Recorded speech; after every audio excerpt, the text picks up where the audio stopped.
And we're back. We delivered the load in Tucson, Arizona. Then we picked up another load in Tucson, Arizona, nearby. And now we're headed to Ontario, California. And then after Ontario, California, we're headed to up by the Sacramento area. I forget the name, but it's up kind of around the Sacramento, Stockton area. Let's go.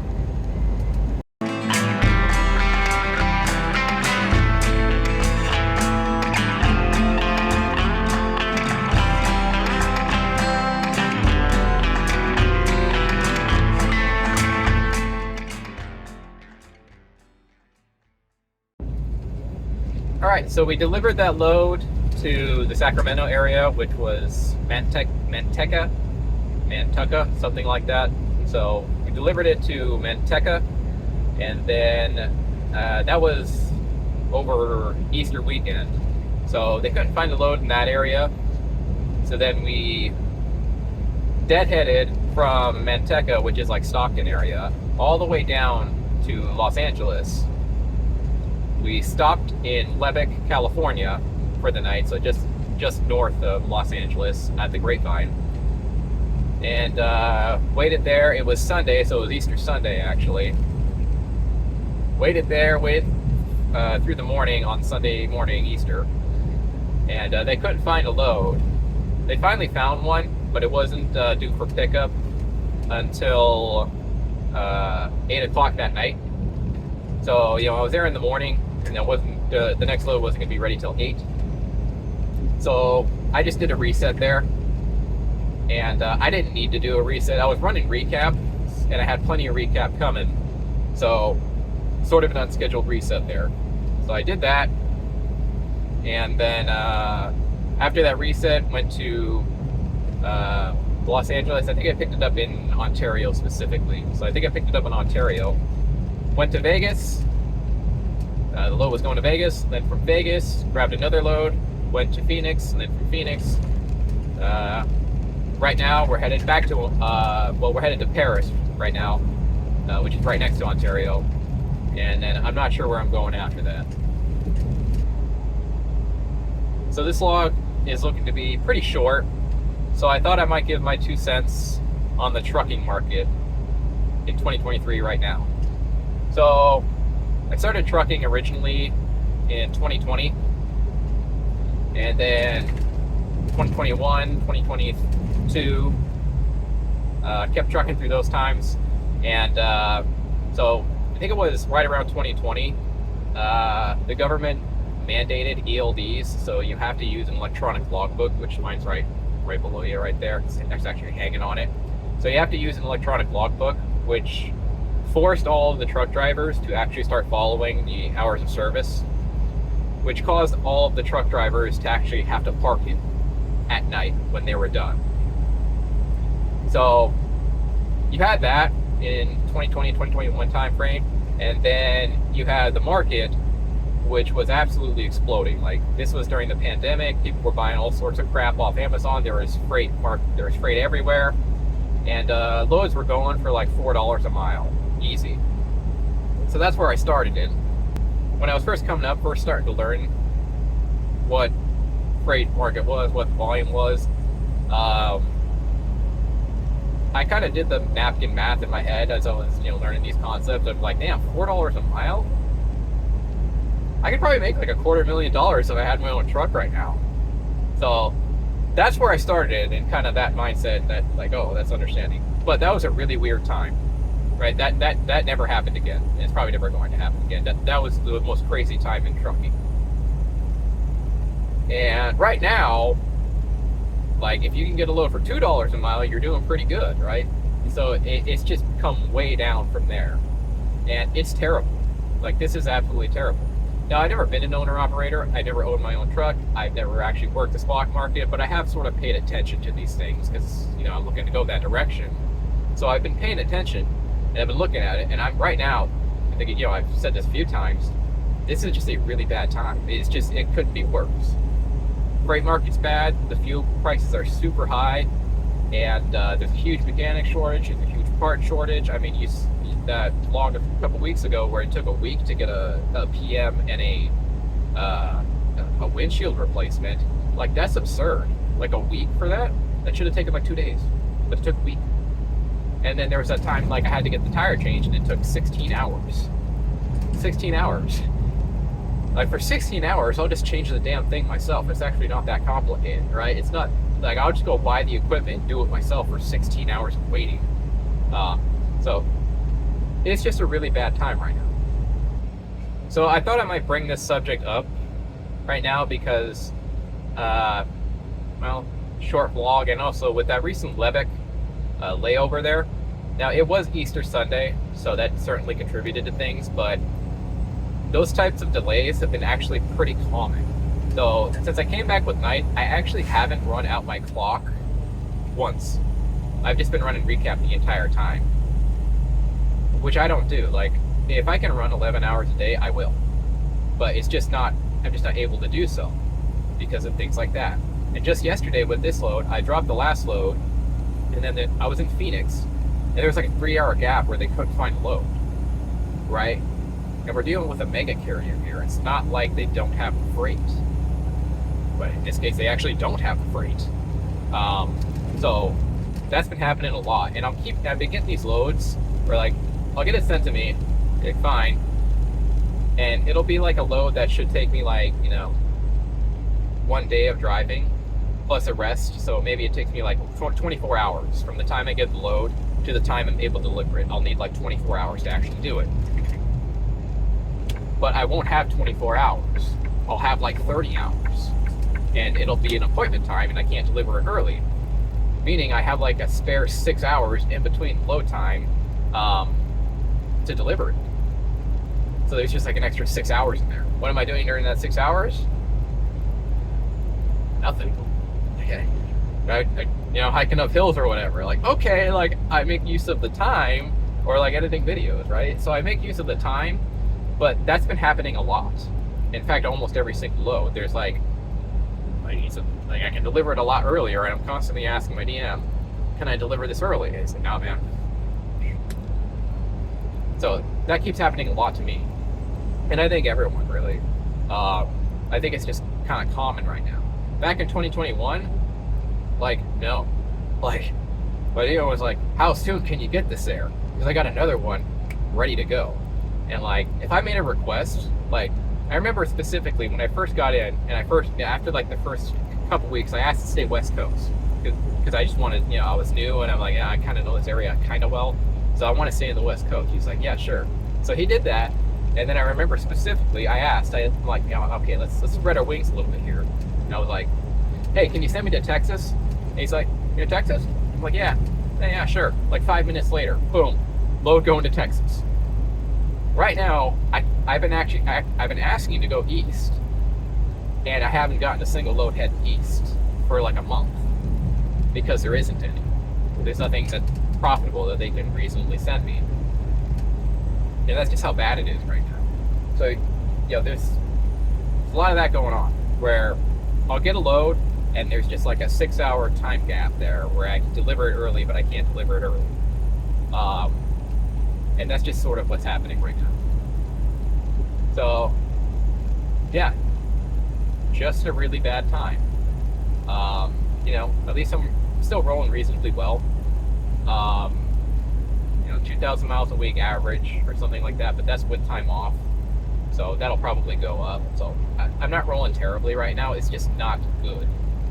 And that's my 2 cents, I guess, on the state of the freight market. And I thought you guys might find that interesting. Again, I've never been an owner-operator. I've never actually had to deal with the spot market and things like this, but I have, I do have some experience in this, and I can just see that it's just bad. There is not enough freight, even for a mega carrier, to the point where, they're giving their drivers loads, and there will be like a 6-hour gap there, or they just can't find one, period. And in like Phoenix or something, which is just not common. So Yeah, so I guess that's just my 2 cents on the freight market right now. If you're thinking about becoming an owner operator, wait like 6 months or something.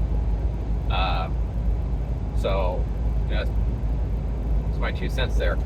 So we're here at a mega carrier, and they can't find loads at night transportation. At least they can find loads, but they're not very good loads, and they're kind of leaving some space there as far as the delivery appointment goes. But I thought you guys might find that interesting. Anyways, let's go to Ontario.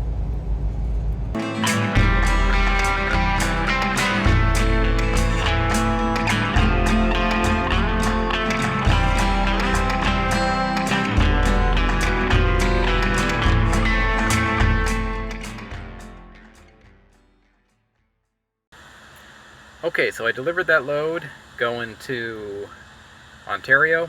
Then I got another one assigned going to Loveland right next door. So I went over there, checked in, got my paperwork, started backing in the current trailer I was on, and had a bunch of sensors come on. So backed that trailer in, thought, okay, maybe it was just, maybe they'll go away.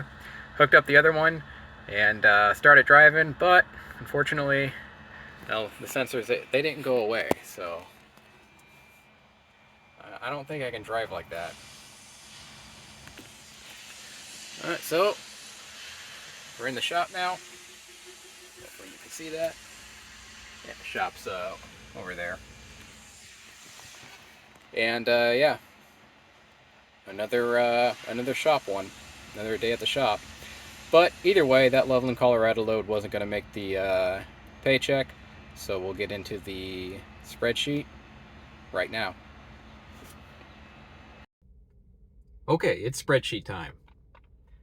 This week we did 6 loads, and we also got the safety bonus here.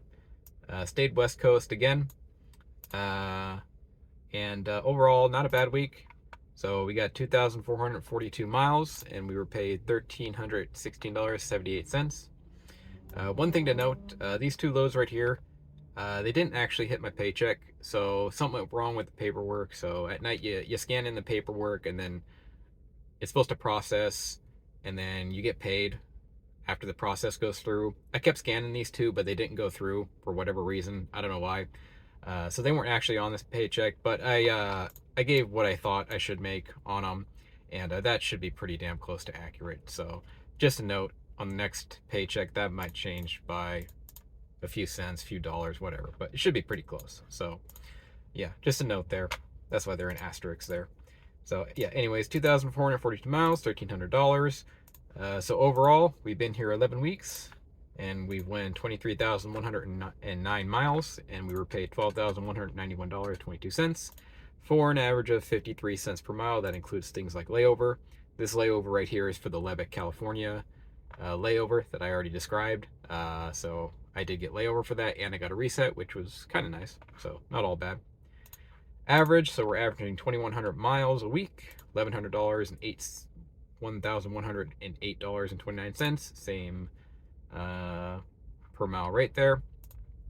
And yeah, so 2,100 miles, I mean, not too bad. I would like more. Higher the better. Again, as I described, I'm totally available. I was totally available this week, and yeah, it wasn't like I wasn't trying to run. It's just like I kept getting delayed, 6-hour delay here, layover here. It just sort of kind of slows me down a little bit. But yeah, so it's just slow. And if I could run 11 hours a day, I would do it. But unfortunately, I'm just not able to do it because the loads are just not that great. So, but overall, still 2,400 miles this week that's not too bad. Yeah. But anyways, going down some of the other things I added. So been deployed at night for 88 days, taken 12 days off, had 11 days of layover. That includes that recent day, 3 hours of detention.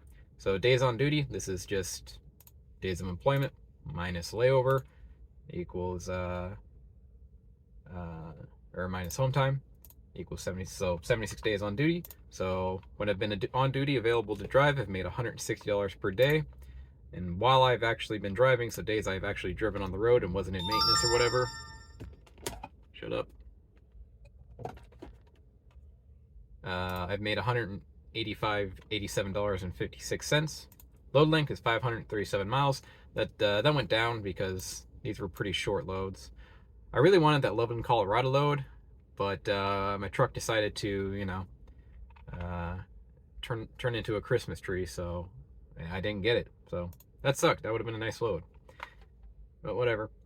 Average miles on duty. So this is, the average miles I travel while I am on duty. That includes things like shop days, and then the average miles. The average miles I get while I am driving. So the average distance I get while driving is only 356 miles, and that's because of what I already described, where like I'll get a load, I'll need 24 hours to deliver it, but it'll have 30, so I just gotta wait. So yeah, that's what's happening there, and it's not like I'm not trying to. It's not like I'm not trying to run 11 hours a day or whatever. It's just not. I just can't because the loads are delayed. They're pushed back a little bit. I just got 30 hours to deliver a 24-hour load, so that keeps happening a lot, and I could get mad at it. You can't get mad at it. I'm sure some people out there are. I don't know. I try to have a positive attitude about it. Like, okay, I got time off. Like, I got time off right now. I'm in the shop. My truck is a Christmas tree. So, well, I'm gonna edit some videos and work out, I guess. So, it's not all bad. Try to have a positive attitude. I think that's important. And yeah, so. Oh, I did also, yeah, I forgot to mention, I did get the safety bonus last month. So I only drove 6,000 miles last month, so not a huge safety bonus, but I did get it. 1 cent a mile, so $61.22. No fuel bonus last month, and no efficiency bonus or mileage bonus because only went 6,000 miles. But yeah, there's that. And yeah, that'll do it for this week. So I'm in maintenance right now, and it looks like it's going to take a while. I don't know what the issue is. It's probably the ABS and maybe some other issues. I'm not 100% sure. But I'm in maintenance right now. I've been here for 2 days. And it looks like I'm going to be here for at least another day and possibly like an entire week or something again. I have no idea. But if that's the case and I am here for any significant length of time, I am once again going to mash next week's video and the week after video into one, so I may not post another video for 2 weeks. So, because I'm currently sitting in maintenance.